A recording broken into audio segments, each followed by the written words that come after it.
Good evening. Tonight I'll be reading Mark 1, verses 32 through 35. That evening at sundown, they brought to him all who were sick or oppressed by demons, and the whole city was gathered together at the door. And he healed many who were sick with various diseases and cast out many demons. And he would not permit the demons to speak, because they knew him. And rising very early in the morning, while it was still dark, he departed and went out to a desolate place, and there he prayed.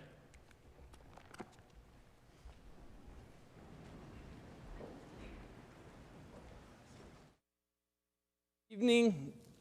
Appreciate you being here tonight. Tonight we are kicking off our annual preacher training camp, and so we have some young men who are here this week. They're going to spend the week sitting in some different classes about leadership and ministry, and throughout the course of the week they're going to put together a lesson and present it at the end of the week. I hope all of them knew that. Now they know. And so it's a great week. It's kind of always the end to our summer. And so we're looking forward to that this week. And tonight, I kind of want to kick off that theme for our preachers camp, while also piggybacking on some of the things that we've done as part of our year-long theme. Tim mentioned this morning that I was going to talk about this idea of solitude, of silence and solitude. I don't know about you, but I have kind of grown accustomed to noise. I live in a way in which noise is just not just part of my life. Sometimes it's a welcomed part of my life. I am a recovering box fan sleeper. Any of you know what that is? Yeah, that means I cannot sleep unless I have a box fan going. Cyrus Thomason is my hero. He has a specific fan. He says it makes a noise, a little clicking noise, and you know what? That resonates with me. I'm so used to noise that even when I sleep, I need noise. I'm bothered when it's quiet. My wife is not that way. She likes the quiet. She likes it very quiet. If I eat a chip on the couch, it's too noisy. It's too noisy. I don't know which category you fall into, whether you like the silence, whether you like your alone time, or whether you're more like me, you like the noise, you like the crowds, it's part of who you are. Whether you fall into one of those two categories, I think we can all agree that we still live in times where it's very busy, it's very noisy, it's easy to be distracted. Many of us live our life at a pace where we're just always on the go. Somebody asks us, how are things? And we respond with, I'm busy. It's a good kind of busy, but I'm busy. We're always on the go. And when you read the story of Jesus, Jesus was a very busy guy.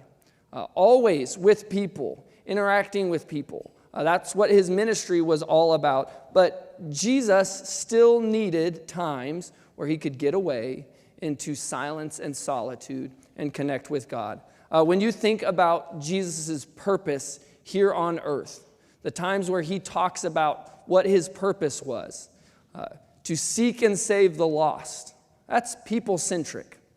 When he talks about not being served, but serving, again, that's very people-centric. You've got to be around people in those moments. But in that passage that Conlon just read for us, it mentions the same thing from this Luke 5 passage. It says, but he would withdraw to desolate places and pray.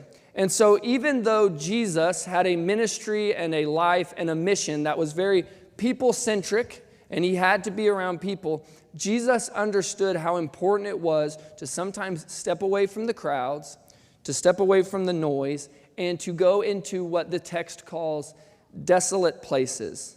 And that's what we're going to talk about tonight. Times in life where we can step away from the busyness and noise of our own life and just focus some time on God. This word, two words in the English language, desolate places, is a Greek word. And look, when you are preaching, you get to tell people this is how you say this word, and they just have to believe you. All right? So Tyler, shh. Don't be telling people that this is wrong. So the Greek word eremos, he looked at Tyler. He had to.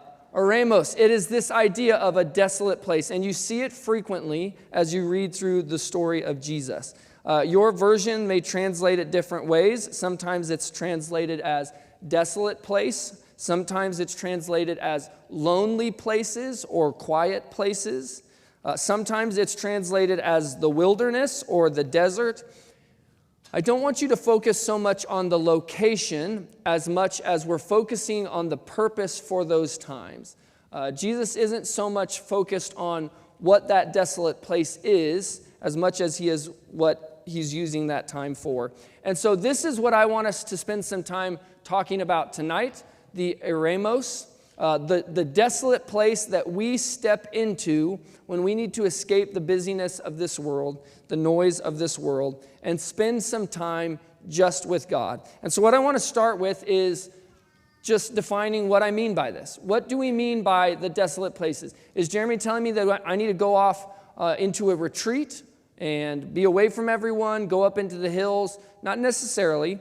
When we're talking about Eremos, we are talking about this silence and solitude, this idea of finding a time and space where there's not noise, there's not people, it's just me and God. Some of you are introverts and you are already loving this. You're like, wait a second. You're telling me I can claim it's a spiritual practice to tell people, I need you to go away. I need it to be quiet. Hang with me. When we talk about silence and solitude, we're not just talking about getting away so you can recharge your social batteries. We're talking about for a specific purpose. So I recently read this really short book. I'm really good at reading short books. It was by a guy named Henry Nouwen. He wrote about this group of people who early on in the 1st and 2nd century would go out into these deserts. And in order to escape the busyness of life, they went out and just created a new life in the wilderness. And he spends some time talking about their practices. And look, as I read some of it, I'm like, not for me. So it's a short book, but I can't endorse all of it. But he had some really good things to say about this idea. And this is one thing he said. He said, if solitude were primarily an escape from a busy job, and silence primarily an escape from a noisy melee, they could easily become very self-centered forms of asceticism, meaning I could just say, oh, I need to practice silence and solitude, and it's really just a way for me to seem like I'm sacrificing, but it's just serving myself because I don't want to be around people right now. The reason Jesus went into these places was not just because he got tired of the crowds, but he understood that it was in those wilderness places, those desolate places, where he encountered God, and he needed that time. And if it was important for Jesus, God on earth, to have times away from people to connect with God the Father, it's going to be important for us, okay? And so here's what Henry Nouwen says about silence and solitude. He said, solitude and silence can never be separated from the call to unceasing prayer. And so it's not just going into the quiet and going into the solitude. It's going there so that I can be with God, I can talk to him, and through his word, I can listen to what he has to say for me or to me. And so Jesus isn't just looking for a break from people. This isn't just he got tired of the nagging crowds and he needs to recharge. So, though certainly, look, that's connected with it. But Jesus knew how important it was for him to find times to be with God, just connect with him, free from all the distractions of this life, okay? And so tonight, when we talk about this idea of Eremos, we are talking about times of silence and solitude where my specific purpose is to be alone with God. Not just because I'm an introvert and I want to be away from people, but that is the purpose of this. Now, that doesn't mean when I'm in these times, I'm constantly praying. Sometimes it's just sitting and thinking, and we're going to talk about some of those practices in a moment. But that's what we're going to mean when we talk about these desolate places. When you read through Scripture, there's this cool theme of God encountering people in the wilderness. Frequently it happens. When Jacob is in the wilderness, he wrestles with God. When Moses is in the wilderness, he encounters the burning bush and he speaks to God. And where is it that the Israelites come to receive the law from God? But in the wilderness. And so there's this long theme throughout history of people encountering God in the wilderness. If you've ever been to Quartz Mountain Christian Camp, you know what it's like to encounter God in the deep wilderness. Josh, you know what's up. It is a desolate place. But you can encounter God there and experience moments where you connect with God on a deeper level. And so that's what we're going to mean when we talk about it tonight. So what I want to do is spend a little bit of time talking about how Jesus used these times, and then hopefully at the end make some applications for us as well. So when did Jesus slip away into these desolate places? Sometimes it was for routine occasions. He had a schedule or something that he did regularly. And so frequently, if you read through the different passages that appear in the Gospels of Jesus going out into desolate places, a lot of times it's in the morning. And look, he uses some words that I don't like. Mark 1:35, he says, "And rising very early in the morning, while it was still dark, he departed and went out to a desolate place, and there he prayed." Now, where I come from, if it's still dark, it's not morning. That's nighttime. That's how you define nighttime. It's dark outside. But apparently some people get up before the sun. They are my children. And therefore, it is also me. I'm not a morning person, but some people find that the best time for them to get away and connect with God is first thing in the morning. One, because it starts your day in the best way possible. Before I do anything else, before I get on social media, before I check the news, the very first thing that I'm going to do is spend some time one-on-one with God. And so it starts my day in the right way. But the second reason doing it in the morning is good is because if you are getting up very early and you are getting up while it's still dark, guess what? People like me, the loud people, they're not around. And so you get an opportunity to first thing get away while people aren't there. And so that's what Jesus would do. He would get up and he would go to the mountainside or he would go to the seaside and he would pray and he would spend that time. And from what we read, it seems like Jesus does this pretty regularly. In fact, this was a Jewish practice to get up and to spend your morning or to spend your evening in prayer. And so this isn't Jesus coming up with a revolutionary teaching. It's just him doing what you would do if you were a good Jew. He would get up and he would pray. But he also, we see him doing the same in the evening time. And again, what great bookends to your day, to begin your day sitting there in silence and solitude with God, and then to end it in that same way. And again, if you are like me and you have small kids, sometimes after you get your kids to bed, that's the perfect time. Now, if you're like me, you're also like, yeah, but I've been wrestling my kids, and now they're in bed, and I finally get some me time, right? I get that. But one thing I have found is that I think we feel like me time and God time have to be two different things. And if we're doing this correctly, that God time turns into very beneficial me time as well. It is beneficial for me. I'm not choosing one or the other. I'm spending that time because it lifts me up and encourages me as well. And so Jesus had times both morning and evening where regularly he would go out and he would spend time in these desolate places. But we also see some examples of some unique occasions. This isn't like an exhaustive list, but just look at some of the different ways or other times where Jesus slips away. Before and after ministry, the passage that Conlon read, after he's been casting out demons and healing the sick, and then guess what he does? He takes some time and he gets away. Matthew 14:23, it says, after he dismissed the crowds, he went up on the mountainside by himself to pray. And when evening came, he was there alone.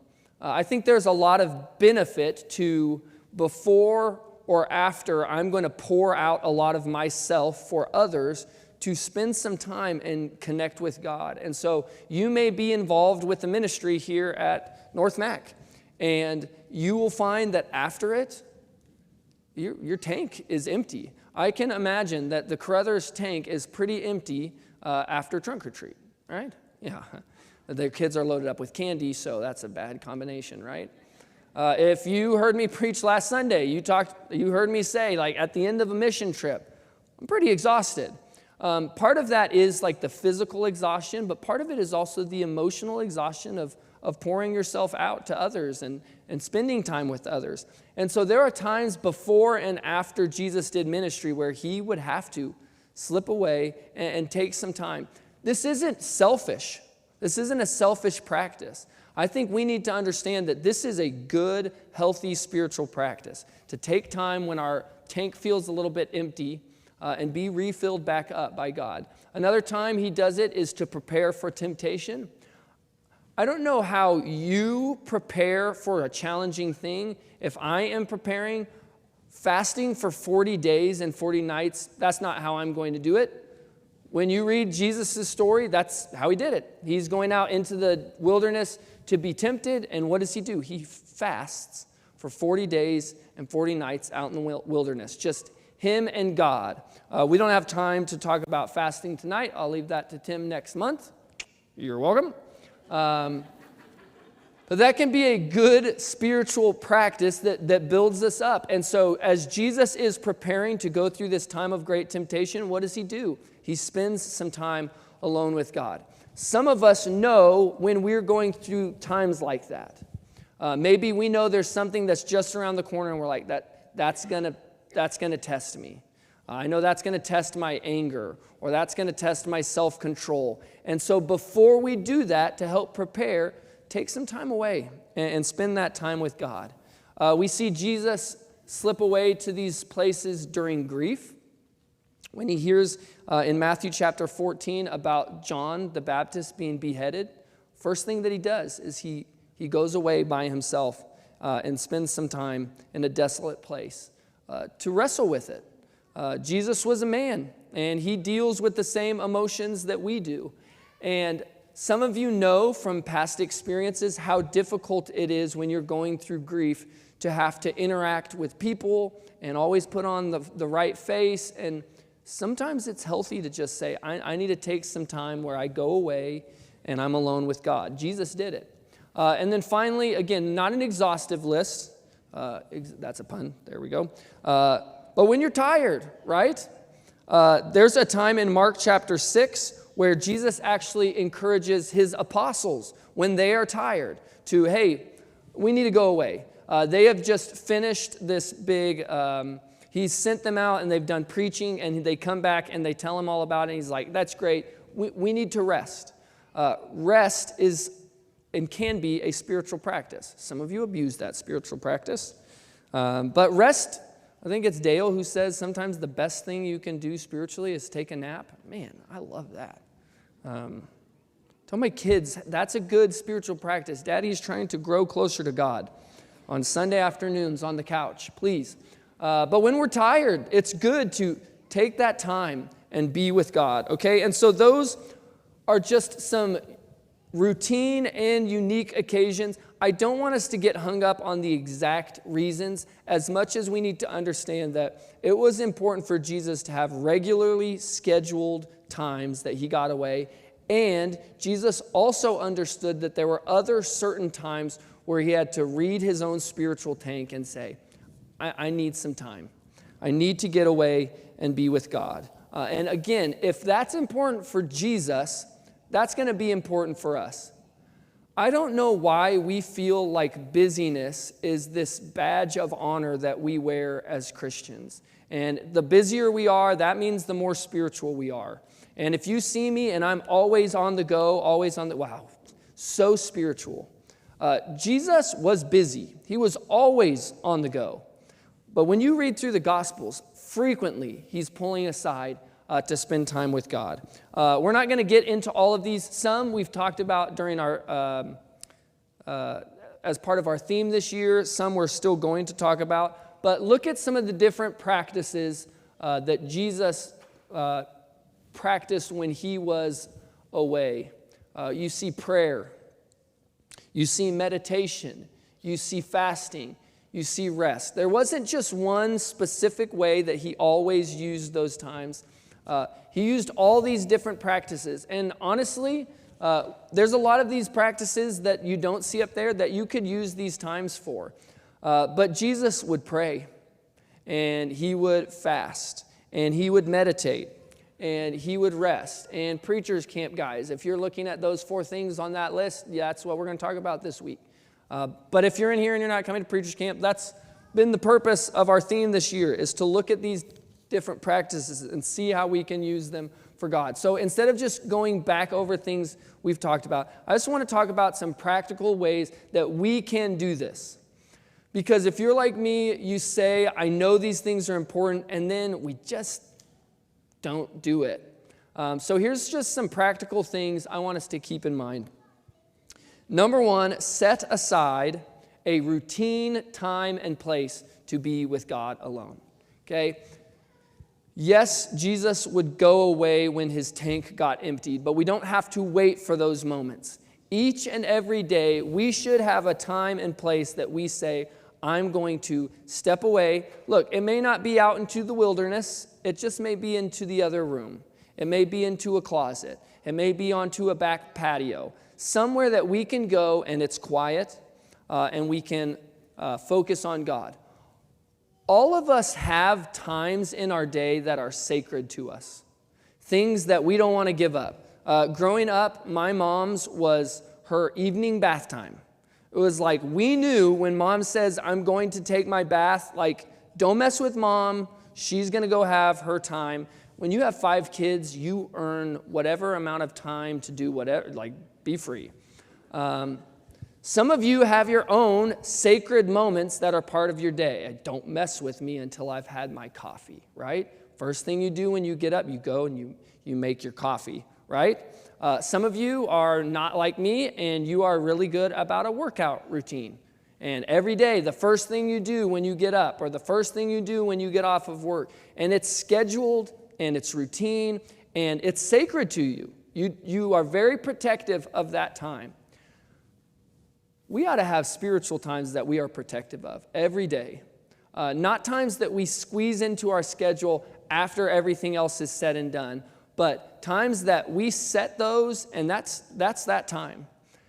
It's not easy, especially if you haven't already done this. It takes work, but I promise you, as you build those regularly scheduled times into your day, it helps. My kids, when they go off to school, look, we're in summer and we're just trying to survive right now, but when my kids go off to school, I know that after they leave, there's about 30 minutes before I have to leave for work that the house is quiet. Carrie, I'm sorry, it's wonderful. She leaves with my kids to school. It should be the other way around, shouldn't it? She likes the quiet. Anyways, I know in those 30 minutes, it's going to be quiet, and so I can sit in my living room with a cup of coffee. If that's your thing, you still get to do. And I just sit, and it's nothing elaborate. Me and some buddies are reading through a Bible reading plan together, and so usually it involves that, and then just praying. And I'm telling you, when you have that time every single day, that is just set it and forget it, it becomes a part of who you are. And when you miss it, you feel it.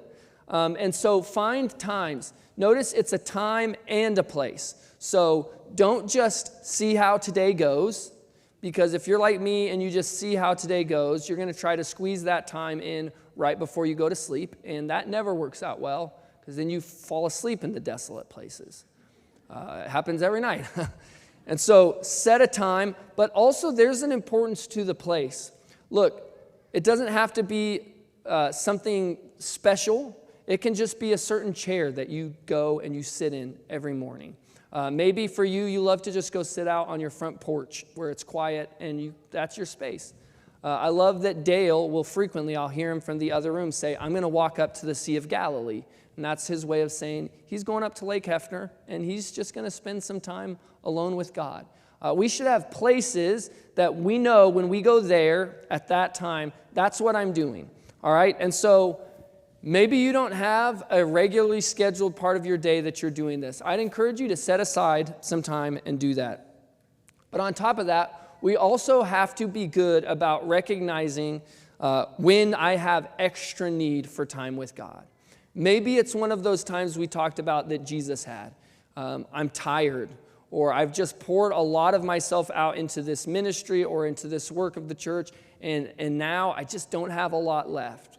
Or maybe you're going through a season of grief, and it's extra important for you to check in with God. If you drive, you understand how this works. If my car is just sitting in the driveway all week, I don't have to go refill it. But if you're out driving a lot, guess what? You're going to have to fill up the tank more often. And then, so there are just some seasons of our life where we feel our spiritual tank just kind of dropping down. And do, like my dad used to say, don't wait till your tank's completely empty. Ken and Jimmy can tell you sometime about a mission trip where I told them to just have faith that they were going to make it to the gas station. And then who was it that ran out of gas on that trip? This guy. Should have had a little more faith. Don't wait till you're almost empty and say, all right, now I need to fill back up. We need to be good at reading our own spiritual well-being and saying, I know where I'm getting.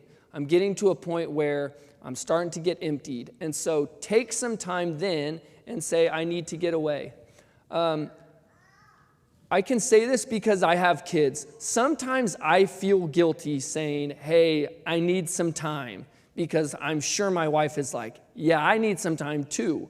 And so if you have kids at home, have that conversation as parents and say, hey, why don't you take some time away to do your thing, and then I can take some time later. Carrie and I got really good at doing that during the pandemic because we were trapped inside with our kids all day, every day. And I was like, Carrie, you got like 30 minutes. Go just be Carrie by yourself. And then I would take 30 minutes later.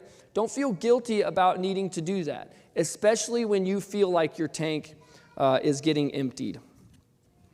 All right, this one, everyone's going to hate it. Actually, some of you are going to love it. One of the main reasons why our current culture feels so busy and distracting is because of the devices that we carry around with us everywhere we go. Just a moment ago, while I was preaching, my phone started ringing in my pocket. It was incredibly distracting. And if I find out it was one of you, leave them behind. If you are going to go into some solitude and silence with God, don't bring your phone in with you. And I know some of you use the Bible app. That's great. I would recommend in those times, just take your good old-fashioned paper Bible so you don't have the distractions. I mentioned that I use the Bible app with some buddies to have a reading plan. When I'm doing good at this, I don't always do this, but when I'm doing well, I will see what my reading plan is, and then I'll put my phone away, and then I'll go sit down with this, and that's how I'll read. Because when you get that text or that email or that notification, your mind is immediately pulled out of that desolate place and thrust back into the busyness and distractions of our world. And so just leave them behind. We should probably leave our devices behind more often than we do anyways, but especially when we're going to have those special times with God, put them up. And then finally, just a practical thing for us as far as the practices go, mix it up. Try different practices. You may be like me, and the idea that we're talking about fasting next month is just something you have been dreading all calendar year, and you're like, I'm not looking forward to that. I'm not saying that every single day you need to fast, but you may find that some of these practices that you don't use as often are actually really, really beneficial for you. And so mix it up. Don't always do the same comfortable practices. Well, I just like to read my Bible. That's great. You should read your Bible. But sometimes Jesus fasted, and sometimes he spent time in prayer, and sometimes he used that time to just rest. And so as we've been working through these practices, I hope you've pinpointed some that you're like, yeah, I'm just not as familiar with that. I just don't practice that as much. Use those also. Don't restrict yourself just to the ones that you've done a lot. Try different practices, because different practices help us relate to God in different ways. And depending on where you're at in your life, you may need to relate to God in certain ways. Okay, so not everyone likes the quiet and alone times. I get that. I am a people person. I like to be around people. I grew up in a family of 7, and so sometimes I feel like I just live in noise, and I just know what that feels like, and I'm okay with it. I am coming to a point where I enjoy the silence more often. But I think one reason some people don't like times like this is not because they don't want that encounter with God. It's because sometimes when we go into the silence and solitude, guess what? God isn't the only one we encounter there. I also encounter me. And sometimes, like Jesus going into the wilderness, sometimes I go into those times of silence and solitude, and it's Satan that I encounter. And we keep ourselves so busy because the truth is, I'm distracting myself from the things inside that I really need help with and I need to work on. And so when I sit there in that silence and I'm forced to think on those things, guess what? I don't like it. And so I would just prefer to be distracted and for it to be noisy because then I don't have to think about that. But the problem is if we don't have that time with God, those things can't ever heal. They stay that way. And I mentioned this guy, Henry Nouwen. This is another quote that he said, which I think the more and more I practice it, the more and more I find it to be true. Without solitude, it is virtually impossible to live a spiritual life. If we try to live our life constantly busy, constantly surrounded by noise, constantly surrounded by people, eventually we burn out and we can't do it anymore. And I can say that with confidence because I think that's the way Jesus lived out his life. He spent lots of time with people, and he spent lots of time in service, and he spent lots of time on the go, but he also spent lots of time stepping away, getting into a place by himself where it's quiet, where he can fully focus on his time with God. And so what I just want to encourage you to do tonight is to find your Eremos. Whatever it is that is going to be your place and time that you set aside where you can go and be with God, do it. I love this morning how Tim said that the idea of solitude, is it a practice in and of itself, or is it the arena in which all of these practices take place? And I think the answer is yes. It's a little bit of both.